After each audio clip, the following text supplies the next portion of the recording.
Shift होता है और वो डिपेंड करता है कि आपके आईज में डिफेक्ट किस लेवल तक गया है। तो ये हमारा फार पॉइंट यहाँ तक शिफ्ट हो गया। तो अब इस कंडीशन में यहाँ से जाने वाली रेज जो है वो रेटिना पे मिलती है, तो इसकी इमेज रेटिना पे बनेगी। अब क्या हो रहा है, यहाँ पर हम अपना बना लेंगे, ये हमारा फार पॉइंट है यहाँ पर, ठीक है। अब क्या होगा, इन्फिनिटी से जो रेज आ रही हैं वो यहाँ पे आके डाइवर्ज होंगी, डाइवर्ज होंगी। अब जब ये डाइवर्ज होंगी तो ये ऐसा लगेगा कि ये इस फोकस से आ रही है, यानी इस पॉइंट से आ रही है, इस फार पॉइंट से आ रही है। अब ये इनको यहां से आने वाली रेस को तो ये रेटिना पे ही बनाता है, तो ये इसको रेटिना पे बना देगा।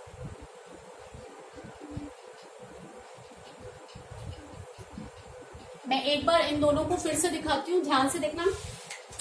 इन्फिनिटी से आने वाली रेस, ये वाला लेंस रेटिना तक नहीं पहुंचा सकता, ये सिर्फ यहां तक पहुंचा सकता है, लेकिन ये इस फार पॉइंट से आने वाली रेस को हमारी आंखों का लेंस रेटिना तक पहुंचा सकता है।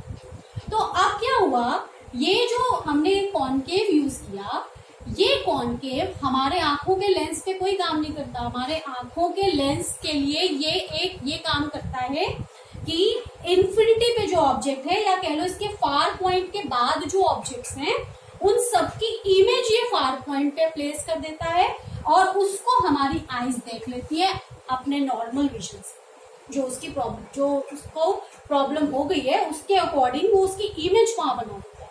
तो ऐसा नहीं है कि इन्फिनिटी की चीजें हमें क्लियर दिखने लगती, वो क्लियर कैसे दिखने लगती, क्योंकि इन्फिनिटी यानी कि हमारे फार पॉइंट के बियॉन्ड जितने भी ऑब्जेक्ट्स हैं उन सबकी इमेज ये कॉनकेव बना देता है हमारे फार पॉइंट पे, और हमारे फार पॉइंट को हमारी आंखें देख सकती हैं।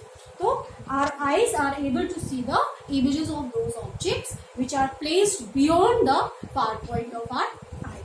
तो ऐसी कंडीशन में हमारा यहाँ पर इमेज रेटिना पे ही बनता है। अब इसका कैलकुलेशन करेंगे, that how to calculate that which lens we need. So suppose our far point is shifted at a distance of x meters from our eyes.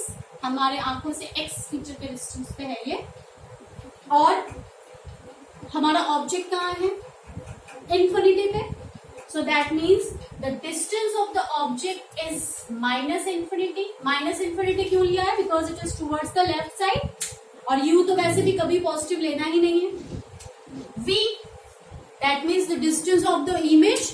Distance of the image, हमें अपनी जो object infinity पे है उसकी image कहाँ पे बनानी है, हमें उसकी इमेज हमें बनानी है अपने फार पॉइंट पे। तो that means the distance of the image is x meters. So this is also minus x. Why minus? Because it is towards the left. Now we need to find the focal length. So by using the lens formula, we will place these values.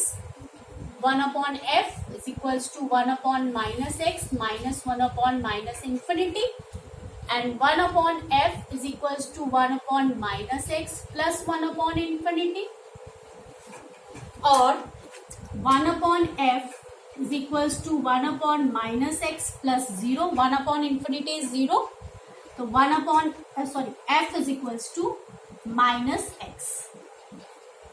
That means the focal length of the concave lens used to correct the myopic eye will be equal to the far point of that eye.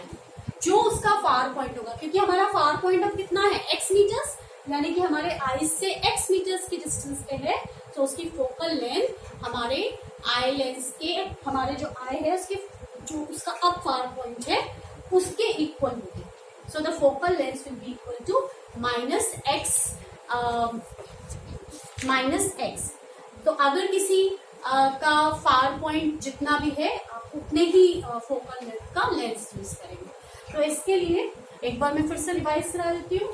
Normal I, parallel rays coming meeting at retina, myopic eye, parallel rays coming and meeting before retina, but the rays coming from the far point, the reduced far point कह लो या myopic far point कह लो, coming from far point meets at retina only. Then how to correct it? By using a concave lens of suitable focal length. Now here what happens? The parallel rays coming from infinity are diverged by this concave lens, and our lens finds it coming from the far point of our eye, and they meet at the retina. So that means the image is formed at retina. And then how to calculate the focal length of the lens that has to be used? That means our object is placed at infinity. हमें तो infinity वाली चीजें देखनी है. So u is minus infinity. हमें उसकी image कहाँ बनानी है? हमें उसकी इमेज बनानी है x डिस्टेंस पे. That means minus x. और फिर हमने लेंस फॉर्मूला लगाया and we get f is equals to minus x. इस पे बेस्ड न्यूमेरिकल्स आते हैं. So इसको अच्छे से प्रैक्टिस कर लेना. Thank you. नमस्कार.